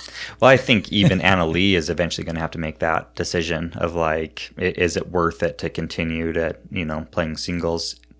For her body. For your body, yeah. Oh. Yeah. I mean, she's so young. I know. It's why, I mean, it just goes to show, like, people make fun of pickleball a lot, right? And it's like, no, this is it's a tough sport depending on how much you want to take it, right? Like, obviously, a lot of people know pickleball is like the old people sport, but it's like, it's hard on your body. And I think there's another running joke out there for people like at our age that it's like, oh, I went on the pickleball court and I could barely walk away, right? Yeah. I don't know. It's interesting. Just how I feel like pickleball is so unique in that way. Yeah. Different ages, different, you know, I don't know. Just you can't judge a book by its cover, right? Like you said, your first what was his name? Sorry, the gentleman that wanted to play you, and you were like, okay, "Oh, Larry, I got this." Yeah, Larry Moon. Yeah, and you're like, "Okay," buddy. And you're like, "Whoa!" Yeah, you know. Yeah. So I think that happens a lot. Yeah. So it's kind of funny. So what's next for Rev? That you can tell us. Yeah. Yeah. Yeah. I don't know. We've got some a lot of kind of big conversations in the works. I've been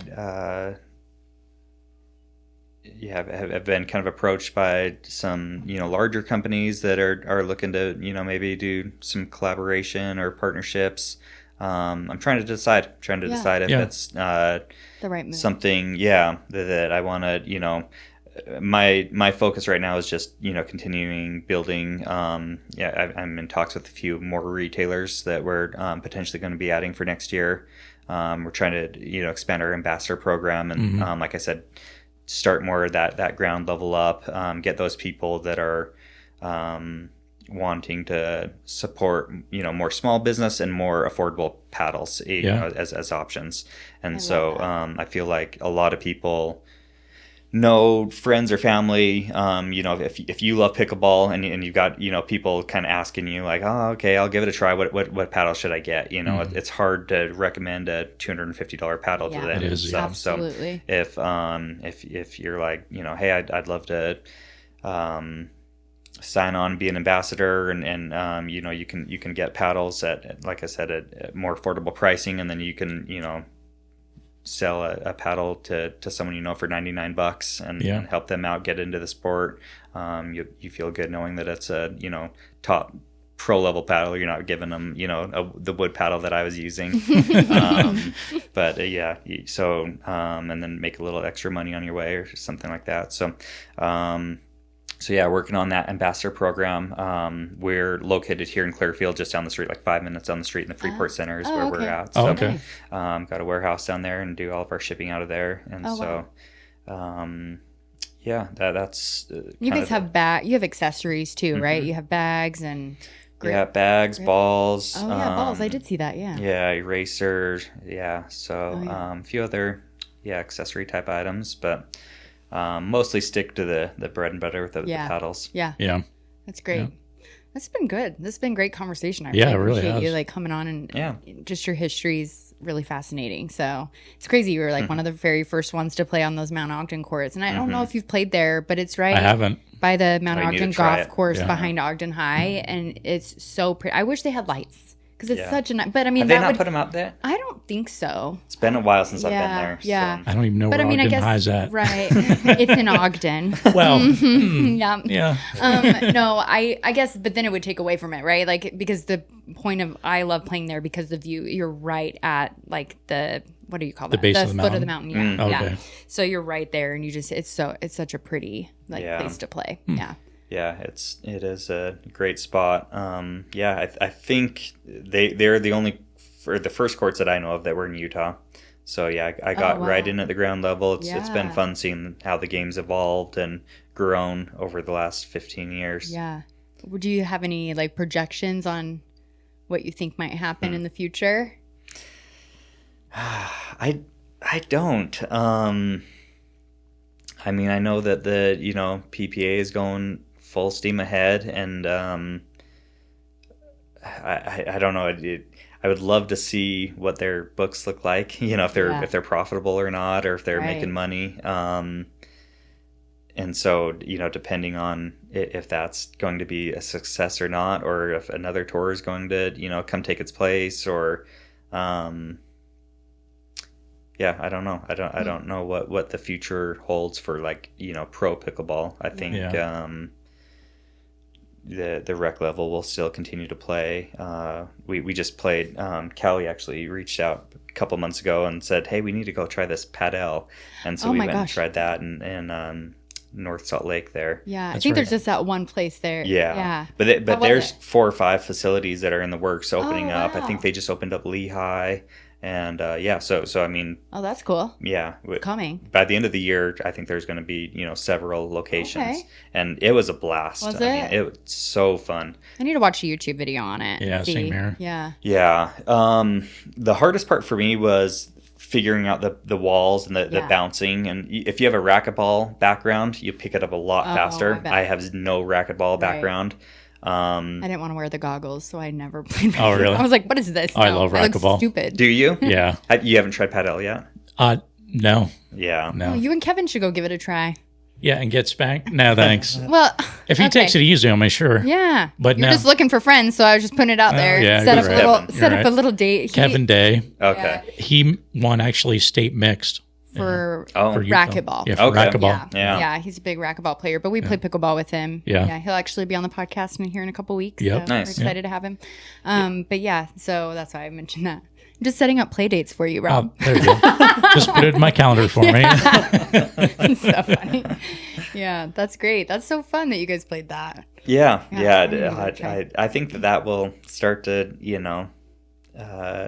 grow a little bit. Do you think you don't think it'll get to the point that pickleball is, though, do you? Or do you think it'll just be the biggest barrier? a hobby? Yeah. The biggest barrier will be cost. I think they're very expensive to build those courts. And even that place that I played down there, like a 2-hour session, I think was $50. Oh, wow. And so, it's expensive. A month-long membership, I think, is, I want to say it was like $250 a month something that's like that. Crazy. So, yeah.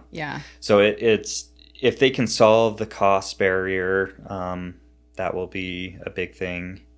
But yeah, it is. There's another thing that another little game that just started that I just saw a clip of, or maybe somebody mentioned it on the podcast. It's played on the pickleball court. Do you know what I'm talking about? I think it might start with a T. Oh, I need to do more research. I shouldn't have brought it up. Dang it. I don't remember. Maybe I was thinking maybe one of you guys would know. But no. Okay, cool. No idea. But I want. Yeah, actually, no. I think it is played with tennis rackets on a pickleball court with a different ball. Okay, with the foam ball. Yeah. Well, do you know what that's called? Tennis. Okay, funny. But no, I think. Well, you said it starts with a T. Yeah, exactly. That's why I was like, that is funny. No, but it is something. Now that you say that, I have seen. It's not a pickleball court, but it's a smaller tennis court. Oh, okay. And you do play with a flat tennis ball. Oh, okay. And it is similar to pickleball. But. Okay. Now I got to look that up too. Interesting. I'm like, all these different variations. Yeah, pickleball has a huge step forward. With just the space that they have and stuff. So I don't see pickleball dying anytime soon. I think it's going to continue to grow. And I agree. International is going to be huge. That has the most potential is international growth. Yeah. That's what Greg was saying. How he foresees pickleball capping in the United States within the next 5 to 10 years, but Asia will pick up. Yes. Yeah. Asia's already picking up. Yeah. I feel like they're on the incline. I hope that like Europe gets there. Yeah. And that was kind of our purpose. But that's why Paddle Tech sent us over. I wondered, you know, to try to. Because when did you say that was? 2016? 17, I think. Oh, okay. Yeah. Yeah. And I don't feel like it's huge over. I mean, it's they not, just don't have, like they have a lot of indoor play. But not. Yeah, it hasn't really caught on yet. Yeah. There were some clubs that were there. That's when we went and taught clinics, and you know that we had 40 or 50 people show up, and yeah, they had their own clubs and stuff, but it's still very kind of ground level. Yeah, interesting. Yeah, so I got to move over there. Yeah, that would be a dream for me. That's great. Cool. This has been great conversation. Do you have more questions? I don't. Yeah, I don't either. And we covered everything. You're so good. Yeah. Cool. Yeah. Any questions for us? Yeah. If not, that's fine. Yeah. It's rest. We're not pro experience. pickleball players. Yeah. Yeah. This is good. My first podcast. Oh, really? Oh, Congratulations. We're happy to be first. Yeah. With your background and everything, I thought you would have been on more. I'm surprised to hear that. Yeah. I know. Yeah, I've talked to. I've actually been on now the names slip my mind. It's like a national TV, The View. Oh, okay. So yeah, this fall they were doing like a founders event on one of their segments, and they reached out to me and said, hey, we want to feature pickleball, and we saw that you're the founder of REV, and so I flew out to New York City and went on The View, and they went around our booths, and they gave me 2 minutes to talk about REV. Yeah, that is so cool. Yeah, we sold lots of pickleball paddles. That is awesome. Yeah, wow, that is so cool. Yeah, that was like the closest thing I've done to a podcast or like media. Yeah, but what a neat opportunity too. That's so cool. Have you ever thought about? I mean, we're going out to PickleCon in Kansas City in July, end of July. Mm-hmm. Okay. Have you ever thought about doing anything like that? The booth there. I mean, you probably wouldn't. So I've done lots of booths at trade shows before. The PGA golf show was like a huge. Is that in Florida? It's in Florida, Orlando. Yeah. Okay. Yeah. They reached out to me about that for Casual Dinker, and I was like, I don't. Oh yeah. Cost wise, I just don't think it's very expensive. Yeah. Yeah.